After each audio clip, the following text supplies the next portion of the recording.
Olá pessoal, tudo bem? Eu sou Arquimedes de Castro e hoje eu estou aqui para conversar com vocês sobre essa pandemia mundial. Como sobreviver ao vírus mortal.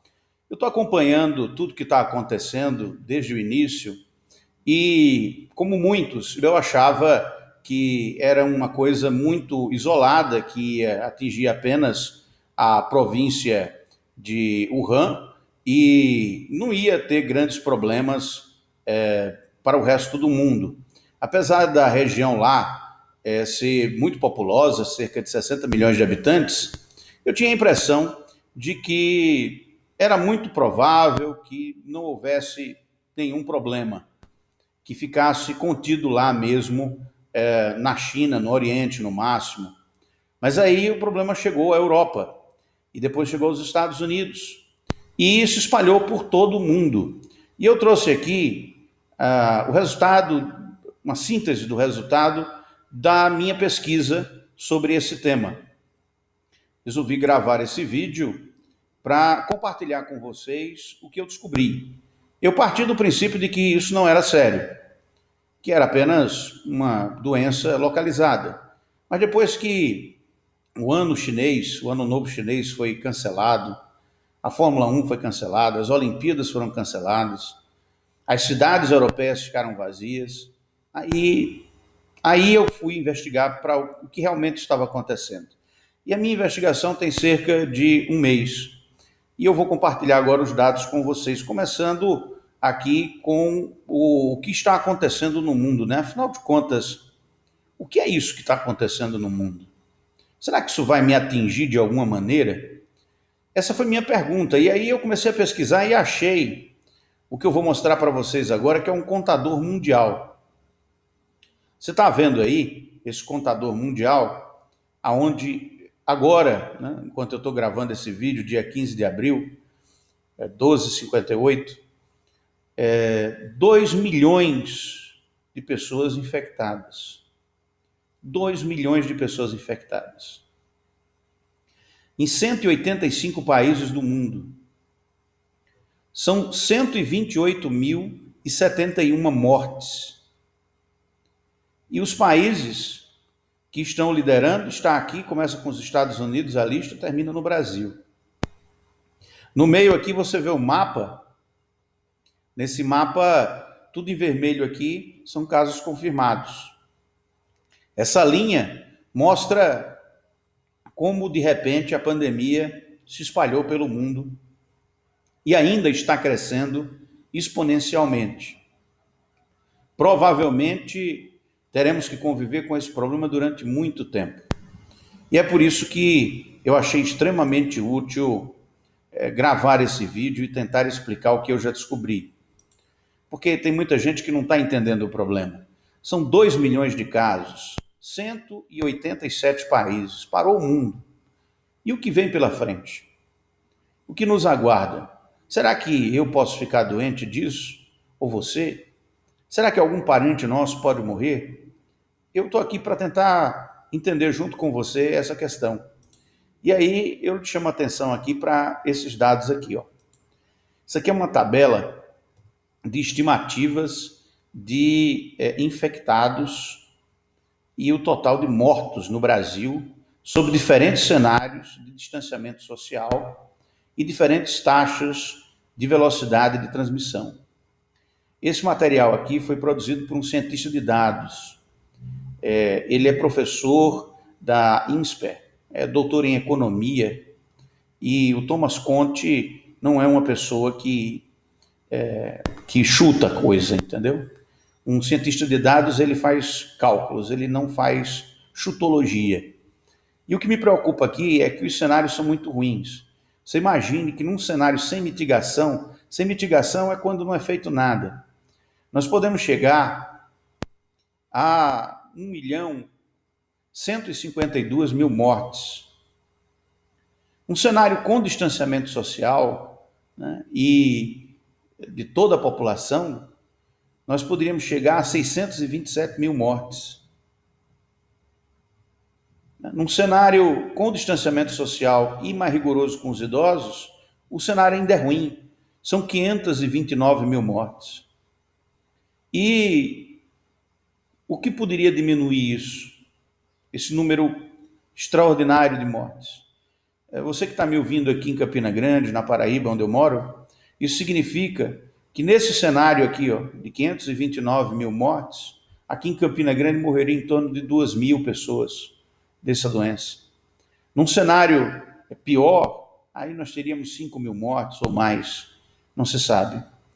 O lockdown total, ou seja, fechar a cidade, supressão total, poderia salvar muitas vidas, como você pode ver aqui, né, caindo até para 205 mil mortes. Mas isso é muito difícil de fazer, porque o problema é que nós vivemos num país, e particularmente aqui no semiárido, numa região muito pobre. Então, não dá para fazer milagre, não dá para fechar tudo e mandar todo mundo para casa. Então, tem que pensar no que fazer, né? E esse problema, como vocês viram aí, é um problema grande. Isso é ciência demográfica para projeção do futuro, observando o vírus em outros ambientes. Então, chegou a esses dados aí. São hipóteses que podem ser contestadas. Estou dizendo que vai acontecer isso, não. Mas é a coisa mais segura que nós temos nesse momento, é a ciência demográfica, para sabermos até onde vai esse vírus mortal. Então, eu fiz aqui uma linha do tempo, porque em 17 de março existiam 290 casos de um óbito no Brasil. Foi quando eu comecei a pesquisar efetivamente sobre esse problema. Agora, passados 30 dias, nós temos aí 25 mil casos e mais de 1.500 mortes no Brasil. Um estudo saiu ontem dizendo que isso pode ser 5 vezes maior. Então, seria aí em torno de 100 mil casos e mais de 6 mil mortes, né? Algo realmente muito grande, muito difícil de entender. Então, aqui nessa foto, primeira, né, você vê o presidente junto com o ministro da Economia, fazendo uma coletiva, dizendo que estava tudo sob controle. No dia 17 de março, tinha só uma pessoa morta, saiu na Folha de São Paulo. Mas aí os dias passaram e o Papa rezou sozinho na Praça de São Pedro. O ministro veio a público dizer que o número de mortes ia aumentar muito. Mesmo assim, você vê, diferente daquele gráfico que eu mostrei, que era o mesmo gráfico, né, com 2 milhões de casos, aqui ainda tinha 415 mil. Foi no começo da pandemia. E olhe para onde, né, para onde viemos, aonde chegamos. Essa é a questão que eu trago aqui para tentar esclarecer um pouco das informações que estão sendo distribuídas por aí. É óbvio que o que eu estou dizendo aqui não quero ser o dono da verdade, mas são apenas indicações aí para você pensar. E se quiser, pesquisa essas fontes que eu estou falando aí, que tudo você pode achar na internet, tudo é verificável. Então, o debate sobre o lockdown, que é essa coisa de fechar tudo, né? Para nós aqui é um problema, porque o lockdown ele é necessário, mas ele vai custar, a Organização Internacional do Trabalho estima que o lockdown vai afetar negativamente 2 bilhões de trabalhadores no mundo. Na Paraíba, o fechamento das atividades comerciais e de serviços não essenciais vão impactar diretamente 1.400.000 trabalhadores informais, né, sem nenhuma segurança. E pelo menos 140 mil desses trabalhadores dependem do entreposto comercial de Campina Grande. Eu estou falando só de trabalhadores informais, sem contar aqueles que estão perdendo o emprego, né, e aqueles que vão perder o emprego e a renda nos próximos dias e meses. A situação atinge todos os negócios, mas é muito mais forte para quem não tem fundo de caixa, para os pequenos negócios. O impacto é devastador nos grupos informais, principalmente para as mulheres.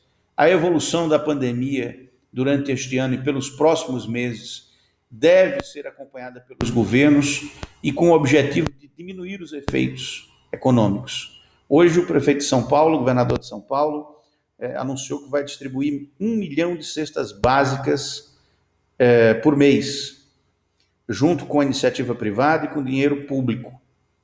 E muito vai ter que ser feito em todo o estado da Paraíba, porque a situação, nós não estamos isolados, nós não somos imunes a esse vírus e essa situação vai pegar todos nós.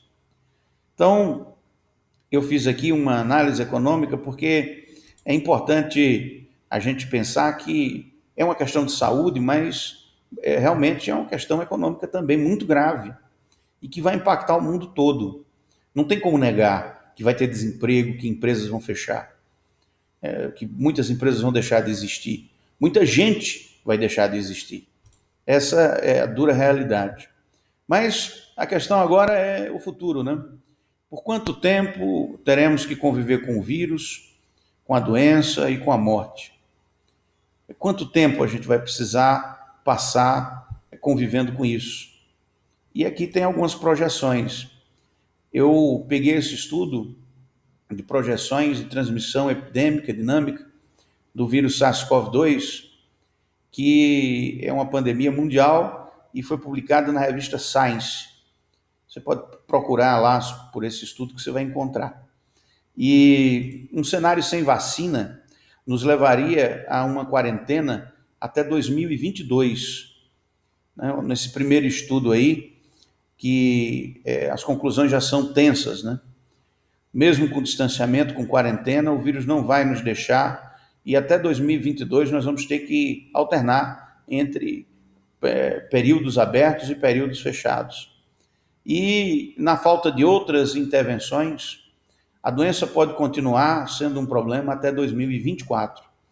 A previsão é feita aí por um biólogo muito conhecido, o Átila Yamarino, e está aí a fonte dele para você pesquisar. Ele sabe o que fala, sabe o que está dizendo, e na minha opinião ele tem razão.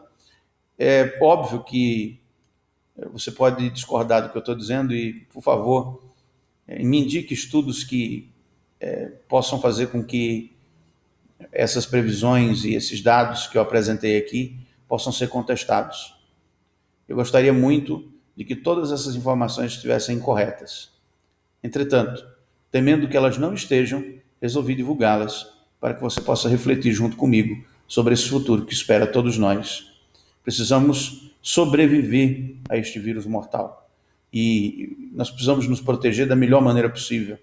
É óbvio que aquelas pessoas mais pobres terão muito mais dificuldade de se protegerem e é por isso que os estados precisam agir de forma efetiva para proteger os cidadãos, com mais segurança, com mais serviços de saúde.